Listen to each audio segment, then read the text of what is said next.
नमस्कार दोस्तों।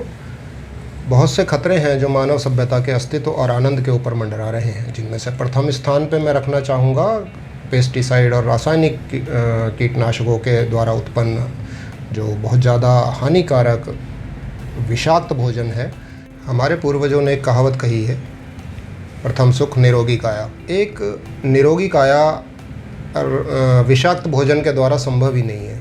अस्वस्थ शरीर से किसी सुख या आनंद का अनुभव नहीं किया जा सकता है और विषाक्त भोजन हमारे स्वस्थ शरीर के स्वस्थ जीवन के मार्ग में सबसे बड़ी बाधा है। इस विषय में बातचीत के लिए हमें मार्गदर्शन देने के लिए हमारे मेरठ के बहुत मशहूर डॉक्टर विश्वजीत बैम्बी, जो यहाँ के एक वेल नोन डॉक्टर हैं, बहुत ज्ञानवान हैं, उनसे हम आज वार्ता करने के लिए उपस्थित हैं।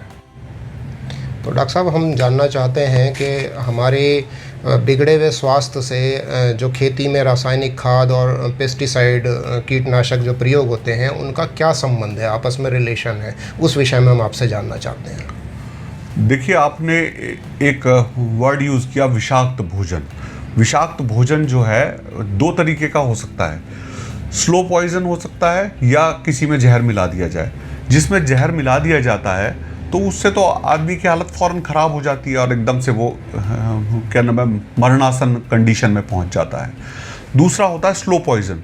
स्लो पॉइजन्स ऐसे होते हैं कि जैसे कि कीटनाशक हैं या पेस्टिसाइड्स हैं, इंसेक्टिसाइड्स हैं, ये सारी की सारी चीज़ें जो मनुष्य की सेहत को बहुत बहुत नुकसान पहुंचाते हैं। इस पर अभी बहुत रिसर्च करने की आवश्यकता है और जो रिसर्च हुई हैं, जो प्रमाण मिले हैं, मैं उसमें से आपको कुछ उदाहरण देना चाहता हूं। जैसे कि एक सबसे बड़ा उदाहरण दूंगा। पंजाब में आप सभी लोगों ने, बहुत लोगों ने सुना होगा कि एक कैंसर ट्रेन चलती है।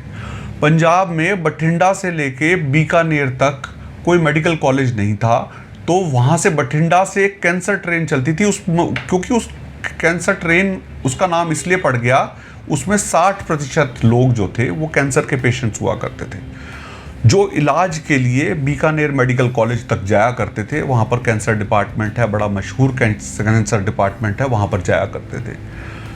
जो एविडेंसेस मिले हैं वो ये मिले हैं कि पंजाब में उस जगहों पे, मानसा जो ज़िले पड़ते हैं, जो मालवा का एरिया पड़ता है, वहाँ पर बहुत ज़्यादा कैंसर कॉमन है। हर घर में कैंसर के मरीज़ वहाँ पर पाए जाते हैं।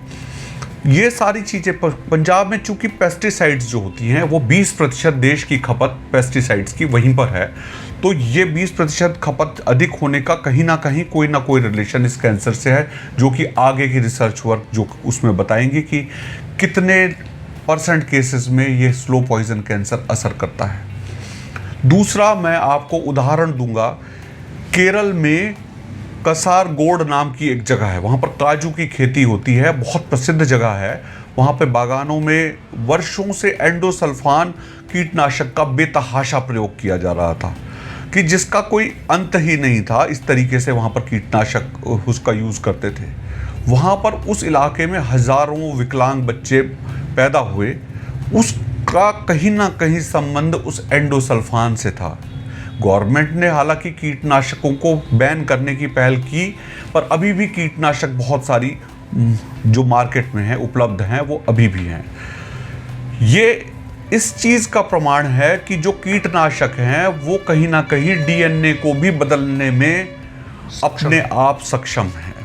ये चीज़ बताती है कि कीटनाशकों का कहीं ना कहीं इस चीज़ से संबंध, एंडोसल्फान का संबंध था, और उन्होंने जेनेटिक म्यूटेशंस ला दिए और उनके बच्चों के 6 उंगली, किसी के कुछ उंगली, इस तरीके के वो बच्चे पैदा हुए और वो हानिकारक सिद्ध हुआ।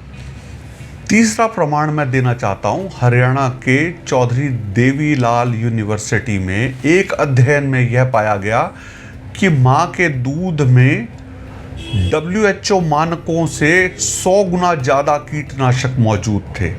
ये 100 गुना ज़्यादा कीटनाशक मौजूद अगर माँ के दूध में होंगे, आप सोचो उस बच्चे को हम कैसा स्लो पॉइजन दे रहे हैं। जो आपने कहा था वो बिल्कुल सच कहा था। हमारा काम एज ए डॉक्टर ट्रीटमेंट करना तो है ही। हमारे जो मेडिकल प्रोफेशन होता है उसमें एक सब्जेक्ट होता है प्रिवेंटिव मेडिसिन, कि हम कैसे डिसीजेस को प्रिवेंट कर सकते हैं। यह भी हमारा ध्येय होना चाहिए, यह भी हमारा ध्येय है। बहुत सारे लोग प्रिवेंटिव मेडिसिन पे भी ध्यान देते हैं, तो हम इन सब चीज़ों को कैसे प्रिवेंट कर सकते हैं, इसके कारण मैं आपसे जुड़ा और मैं चाहता हूं कि कुछ ना कुछ इस मामले में किया जाए, जिससे कि कहीं ना कहीं इन सब चीज़ों को प्रिवेंट किया जा सके। मैं आपसे यही रिक्वेस्ट करता हूं कि कुछ ना कुछ ऐसा करें, मैं आपके साथ हूं और कहीं ना कहीं हम इस चीज़ को आगे बढ़ाएं और इसे प्रिवेंट करें। बहुत बहुत धन्यवाद डॉक्टर साहब। तो दोस्तों, जैसा हमें डॉक्टर साहब से मालूम चला, खाने की विषाक्तता हमारे जीवन के ऊपर अत्यंत गंभीर प्रभाव उत्पन्न करती है। तो हमें इस विषय में सोचना होगा कि हमारा भोजन कैसे विष मुक्त हो।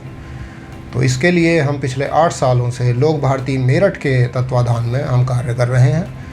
हमने एक वैकल्पिक कृषि, जो हमारी परंपरागत ऋषि कृषि है, उसका प्रचार प्रसार करने का यहाँ किसानों के अंदर प्रयास करा। उसके अंदर हमने बहुत सारे किसानों को इसके लिए तैयार किया, वो खेती कर रहे हैं। और आज स्थिति ये है कि हमारे पास काफ़ी सारे किसानों की संख्या है जो इस प्रकार की खेती कर रहे हैं, जिससे विषमुक्त अनाज उत्पन्न होता है।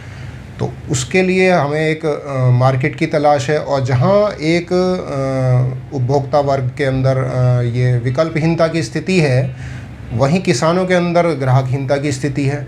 तो इस कमी को दूर करने के लिए निकट भविष्य में हमारा एक प्रोग्राम 24 अप्रैल 2022 में सुबह 9 बजे से 1 बजे IMA हॉल एविज क्रॉसिंग के पास में हमने एक प्रोग्राम का आयोजन किया है, जिसमें हम प्राकृतिक खेती किसानों को स्टॉल लगवाएंगे।